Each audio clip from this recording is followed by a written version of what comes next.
Thanks, Dr. Shea Gregg, for telling us about the Geriatric Injury Institute in Bridgeport. What's that all about?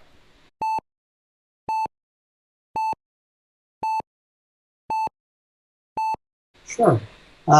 So what we saw is that there was a drastic increase in our geriatric population who were falling over the last 10 years. Namely, we saw about a 300 to 350% increase in that population that were presenting to our trauma bays and to our trauma service.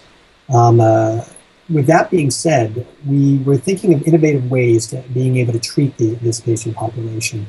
After looking at our data, we saw that their lengths of stay were really long and actually on par with some of the data that is described nationally. You know, these folks, when they come in and they fall, say they fall on anticoagulation, they may stay here, except they don't have a head bleed, but they're at risk of having a head bleed. They might stay here 3, 4, 5 days.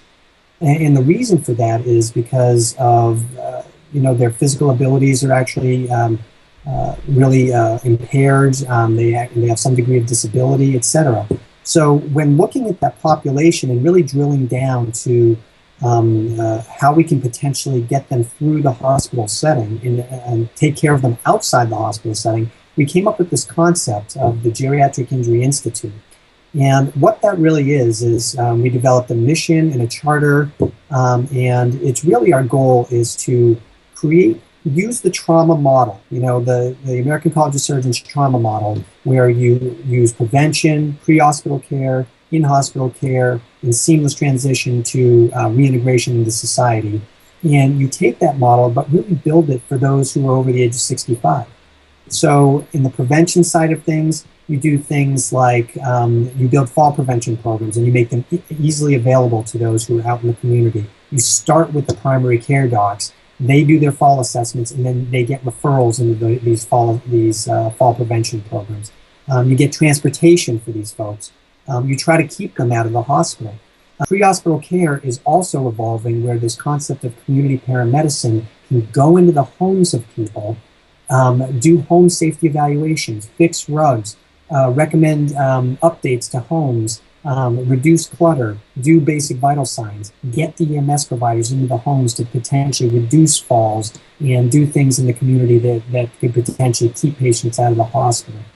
Then when you have these acute events, you get the quick notification. The pre-hospital care providers will be more educated into what anticoagulations and what medications to look for. They'll be more in tune to sort of elderly injury patterns. They bring them in, they give the quick reports. The transition of care is seamless in the intra-hospital management, early diagnosis, imaging, etc. Protocols to get patients through the hospital sooner using geriatrics, physical and occupational therapy. And ultimately, that reintegration is using getting more resources dedicated to the elderly, physical therapy, occupational therapy, etc., and get them into these either facilities or back home where they can have additional physical therapy services available and or rides to fall prevention classes and exercise classes, etc. So it's really taking the trauma model, twisting it around and building it for a population that I think is actually growing in the rate of injury. And we're excited because we think we're innovating with this. There's some very unique things that we do where we have a geriatric emergency medical service that starts the patient evaluations in the trauma bay, and they follow their patients right in with us as trauma surgeons. And we try to make that transition to care right out so we can get their independence back as efficiently and as rightfully as possible. Interesting. So one thing that comes up for me, even as a general surgeon, when I'm planning surgery on an elderly patient and I comes into my exam room and I see an elderly gentleman who's with an elderly woman, I think about his reintegration even after getting his gallbladder out or whatever he needs. It must be a challenging dynamic talking to families who either haven't planned or have strong feelings about planning, who's responsible for the care and the cost of care. Mm-hmm. Tell me a bit about that dynamic and how you approach patients and how what are the challenges there? It is quite a challenge, needless to say. And the couple things that I'll answer that. You actually bring up a very good point about the concept of when someone is coming in for, say, elective surgery. There's this concept of prehab that is actually being built up around the United States, where you can send these folks to, say, a 1 month course, get their strength better, get their nutritional status better, get them ready for surgery, and then hopefully they will have those better outcomes from that standpoint. On the trauma side of things, trauma will sneak up on you at all times. But what you can do, at least from the trauma side, is you can approach it from the fall prevention beforehand, get that out into the community, and hopefully reduce their chances of fall and significant injury. And also learning how to fall is another thing that is actually taught in some of these courses. Interesting. So sort of attacking it from the front end is one thing, so you actually will not need the discussion on the back end. Now, that being said, a very important part to especially more severe injuries or mild injuries with major comorbid disease is the concept of sort of end-of-life care and expectations.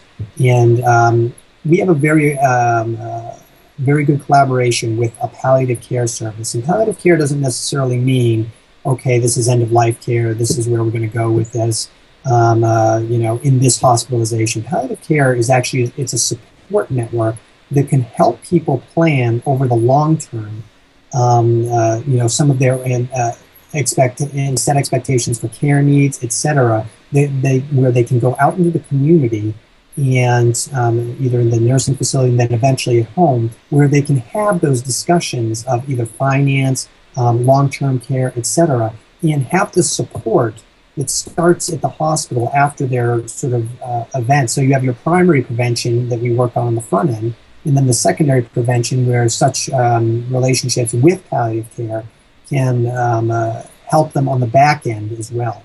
So those discussions are actually started I think both at the level of the primary care physicians in our institute, but also started in the hospital acutely, say people don't have these discussions. And it's not for end of life, it's for sort of prolongation and maximizing quality of life in this population. So the short answer, palliative care is a very important resource to have for our institute, and they stimulate those discussions, and we've had some very good collaboration with them. Sounds like a good resource. Yes. Is the institute collecting data? Yes, we are. So actually, there's a couple interesting things that we're doing. We have a fall-on anticoagulation database that we have that's we're approaching about 300 patients on and about 3.5 years worth of data.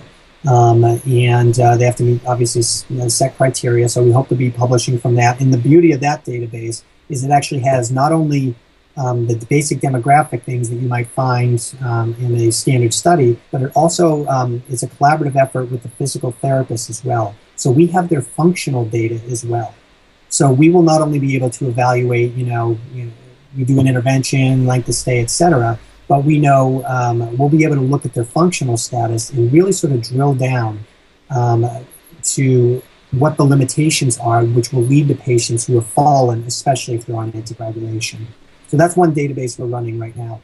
Another study that we hope to be starting in the community will be in the primary care practice world, where we will hopefully be able to do fall assessments, very simple fall assessments in the primary care setting, give referrals to the community physicians and in their community. Namely, we went out there and evaluated what are these different types of exercise programs that exist in the community, and will hopefully stimulate either transportation to or an interest in going to these programs.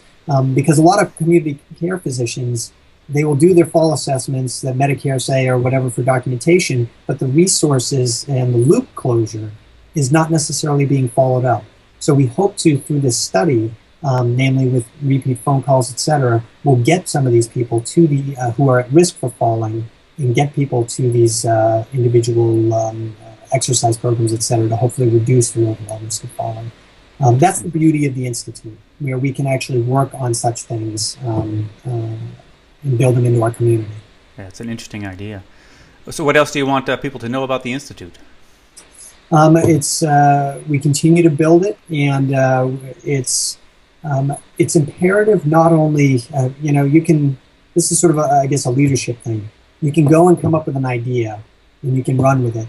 But so long as other people don't buy into it, then it is a real challenge. The beauty of an institute is we have geriatricians, primary care, cardiologists coming to our quarterly meetings and coming up with these ideas. If I can sit in a meeting and run a meeting and not say a word, then I'm having a very successful meeting. But the point is, we have people that are very interested in it, and when it comes to building this at other institutions, that's the key. Approach the geriatricians, approach the primary care docs. There is a definite need. There's expected to be by 2060, 92 million people over the age of 65. And if 1 in 3 of them fall, we're going to be spending a lot of our time and resources on this population. So I think there's a good argument there. I think that there's more of an appreciation in the trauma community. And now we need to sort of grow out and get to the internal medicine docs, come at it as trauma surgeons and emergency medicine docs, and be able to build these institutes, because I think we can improve the care overall. Very good. Thanks again for talking to OnSurge. Thank you very much. Take care. Thanks for checking out the Op Report.